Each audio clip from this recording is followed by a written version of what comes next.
Howdy YouTube, we've got a massive figure review for you today. We're taking a look at the WWE Mattel Global Superstars, the Great Khali. Certainly not one of the greatest wrestlers out there, but definitely a really awesome looking figure. He did have some good matches despite his criticism. I think normally when he was working with really great wrestlers such as The Undertaker, and even his matches with Batista were pretty solid. Recently got fired from the WWE. It's interesting that this part of the wave, I guess the figure wave, he comes from Punjabi in India. But as we see on the back, a lot of the other figures in the set came from really stupid places that didn't really make it a global superstar wave. But still really cool. Nice shot of Great Khali on the top left there. As this is an older figure, and I think the last Khali figure we've got, and probably ever will get, there is the old school WWE logo on the top right there.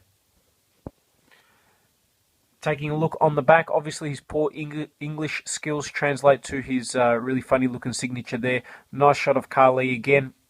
I always preferred him when he had the black trunks, if I'm honest. He just looked more menacing.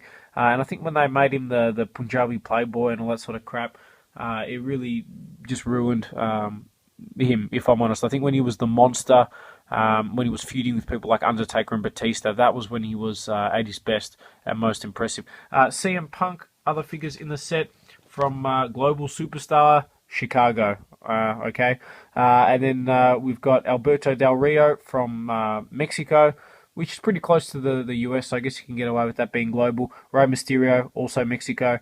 Zack Ryder, America, not very global, and then Edge from just around the corner to America, Canada. So a bit of a stretch, I think, calling the wave a Global Superstars wave, but still some really awesome figures. The Edge is fantastic in that wave. The Alberto Del Rio, also fantastic, and so is the CM Punk. The Rey Mysterio didn't do a lot for me, and neither did the Zack Ryder. So actually pretty strong wave. So let's get the Great Khali opened up and out of packaging. So this guy is ridiculously massive, and I'm going to show you just how big in a moment, but first I'll bring it forward so you guys can take a look at the detail on the face.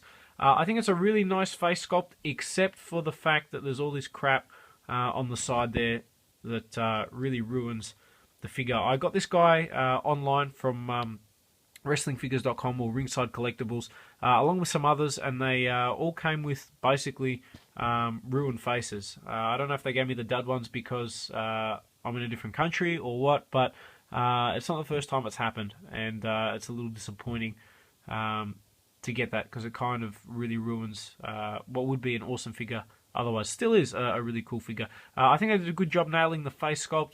Nice detail, obviously, on the hair as well. I believe this guy has been released a couple times. He's also been released with an open mouth as well, in both the red and black attire. And then moving down, we see, obviously, one thing I think is interesting with the Great Khali, and even his shot at the back of the packaging, is that he is pretty tank. He has got that six-pack. He's just very, very big and bulky, a little bit like Giant Gonzalez, in the sense that very limited in the ring due to his size. Punjabi written on the side there. Otherwise, not a lot of detail on this guy. I suppose he doesn't need too many fancy things. His size alone is enough to intimidate. Now, in terms of articulation, he's got a ball-jointed head, ball-jointed arms, swivel in the bicep, bend at the elbow, standard wrist articulation. He's got a swivel in the waist, the legs move forward and back, bend at the knee, and then swivel in the ankle, and then your standard movement there. So pretty much all your basic range of articulation, which is really good to see, considering he's such a large figure. Normally with the larger figures, we tend to be a little bit limited. So just for comparison, I've brought in some of my other bigger WWE Mattel figures. You can see, obviously, he towers over Yokozuna, who was a pretty big guy, towers over Tensai, taller than Undertaker, about on par, if not a little bit shorter than Big Show, which, credit to Big Show, that's pretty awesome. But I'm going to bring in here the big guy, Ryback, who, as you know, is a pretty big guy. And you can see Great Khali just towers over him. So a very, very impressive guy. Certainly, I think really, really cool in terms of wow factor and size. Loved him when he basically was depicted as a monster and just went around crushing everyone. That was my favourite. It was just a shame that he wasn't that good of a wrestler.